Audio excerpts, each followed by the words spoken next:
Ebo. Makadiko mdata. Mushe wakadiko mwanangu zviri sei? Mushe. Munoitwa?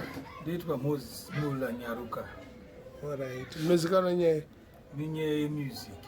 Alright. Music mairidzana nekupakura kwenyu? Pakukura kwangu takatanga kuridza magitari kwainzi kwaMudhararoni, ndokwatakatangira kuridza magitari anogara mumbari muno. Kuna Teddy uko ndokwatakatangira magitari nemazebrons nebhendi rainzi mazebrons. Tichizobva ipapo ndo pandakazotorwa naOliver Mtukudzi. Ndakatorwa nemukuru wainzi Jack Sadza. Ari promoter, music promoter. Ndiye akanditora akandiendesa kuna Oliver Mtukudzi.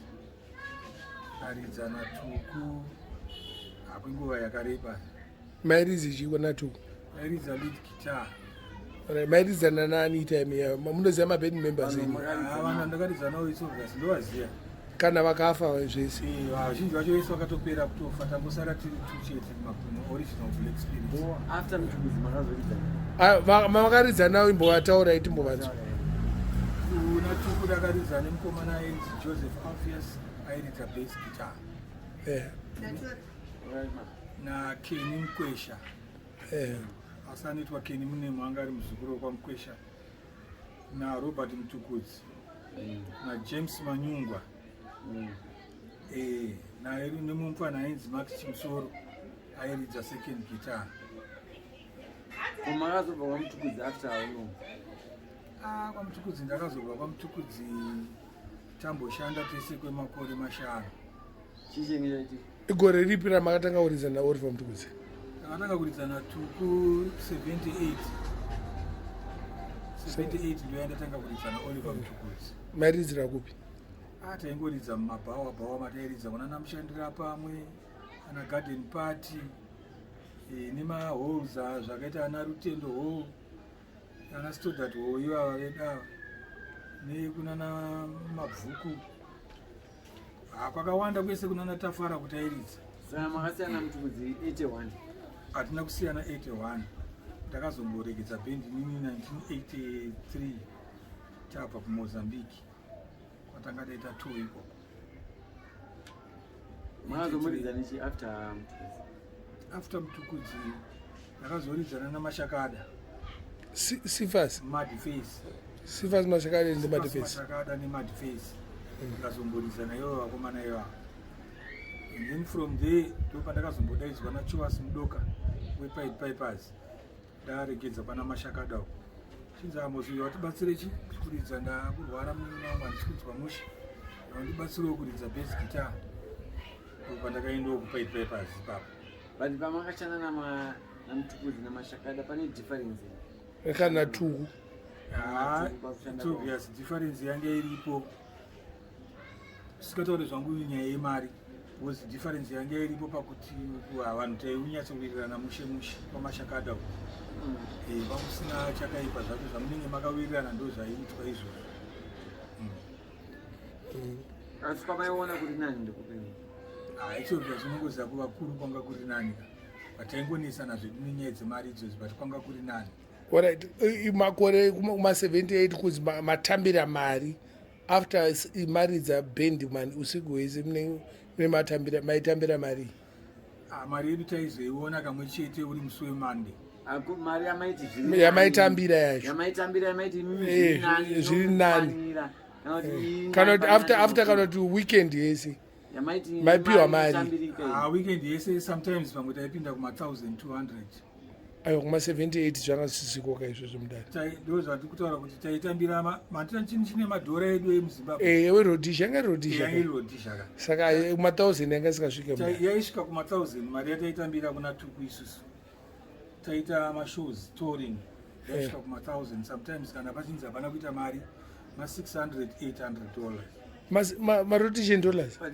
Mazim dollars. Hayo Rhodesian 78. Rhodesian Rhodesian before Zim dollar. It was before Zim. 78. Ranga riri dollar. Kadora. Sama dollar. 1978 tine madola edu achibva mumapounds. Matika anga achiriko kafuta. Kotaita mari patene.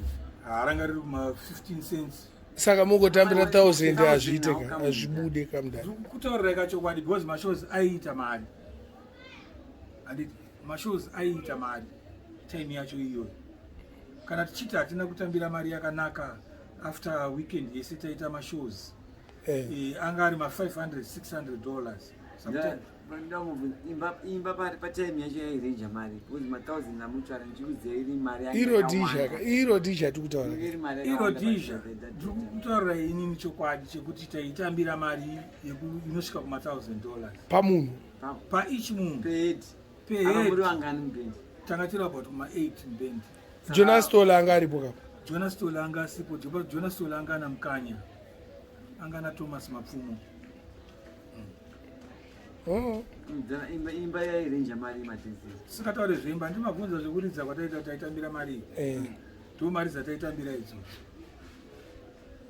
kutambira mari taitambira apa mapinda muzimbabwe yanga ya 1980 muzimbabwe manje ka ndo manga makutotanga kunetsanetsa nyaya dzemari. Kanda kutaura chokwadi tichiri murodhizha macho imomo taibata mari taigona zvedu kushaya musoro nemari yacho but taibata mari yanga iri mari svinu. Mota tikatotengesa madzimai akupopota makuda kutsvaga zvekuita zvechifambi netumota twenyuto tikatengesa tumota. Nana Blasidni munaziva Sidney Kalenga omuna murunyararo Kalenga ndiye Kalenga ndinomuziva. Mukuru wacho iye ndiye mumwe munhu akandibatsira kuti ndinyatsosimbisa magitara angu mushe iye Sidney Kalenga iye kuzi ndaitika pa kuchikoro aindipa box gitara ake anga asingandinyime gitara. Kalenga ndiye mumwe munhu akaita kuti ndiimprove kuridza kwangu magitari because ini ndanga ndisina gitari plus kumba mudhara wangu anga asingade zvemagitari zvaishoresa mudhara wangu anga asingade zvemagitari asi iye achiridza magitari. maigara kupi mumbare muno? Kuna Jani ndokwamakazvarirwa 83 Jani Street ndokwandakazvarirwa. muri vangani mumhuri medu? Mumhuri medu ndasara ndiri ndega ndine vanin'ina vangu 2 matwins vakashaya ndasara ndiri inini ndega napotato wenyu mwana wenyu? Mwana ka ndakazozvarawo potato 1975 ndopandakazvara potato. Potato ada kunetsa futi kunetsa pakuita sei? Handina kazomboenda neilanga ka potato. Alright naye ndi brown wake uyu zvimuzivi zvenge zvimwe uri mumba zviri mumba namanje zvekuti dai pasina malockdown ayo pamwe mungadai musina kutobondoona ndaenda kumaresa maenda kusesheni kupractice ka tinoiti practice. Saka masesheni munowanzopiwa mari pamaresa house? Manje zvamanje maresa house hatibhadharani kungoenda kunoita maresa house yenyu ngeni kana mazoitawo mashows paweekend ndopaunowanawo mari yako. Mune bhendi iri ramukuridza nari mai manje? Bhendi riripo inonzi Soul Train. Asi mukuridza macopyrights? Tikuridza old school zvichire vazhinji venyu ka zvangufanana nanaurwa mutukuzi nana Thomas Mapfumo vakatanga vachiridza zvimajezi maroko ndizvo zvacho nazvatiita pari zvino vachiridzira mahotera vachikopera varungu zvairidzwa paredhiyo. ndo zvakafanana nezvatiri kuita iye manje so tikuridza old school yavari kuti iyo old school because manzvimbo dzatinoridzira isusu dzinowanzouya maforeigners varungu but tinongomixa neyedu music traditional music yedu iyoyo muchirova futi macopyrights fanike munogona kuimba kana yaorwa mutukudzi kana ya Thomas Mapfumo ine mbiri yacho tinogona kuimba. Ndani lead singer wenyu? Muchitobudisa instrument chetu chezvo zvakanaka unongoziva kuridza ndo kudya kwedu zvekuti hatiudzirwe ungatoudzira iwewe mwana wangu kuti ita so bata so yakarira so inobudira pakati. Even ndichitopfuura parodhi ndichifamba kuti ndiri kuenda kwandiri kuenda ndikanzwa song ichirira ndikanobata gitara rangu ndasvika kumba ndakutoridza song iyo zviri muropa. Kungonzwa chete nenzeve ndichipfuura ndikangonobata gitara ndakutoridza zvandanzwa zvichirira zviye Saka mamuna kuenda kuchikoro kwemagitari? Handina kuenda kuchikoro chemagitari. Ndakamboenda kuchikoro chemagitari ndikatorambidzwa nana sekuru vangu ana Friday Mbirime. Handiwa waziva ana Mbirime. Ndikati komozi woda kuenda kuchikoro kweiyo uchigona kudhara. Makodzi ese unogona kudhara. Ndikati ndizadzikiseka ndiito pepa rangu rekunzi ndakadai so ndikazodai so. Ndo pazvakaperera ndarambidzwa nana sekuru vangu.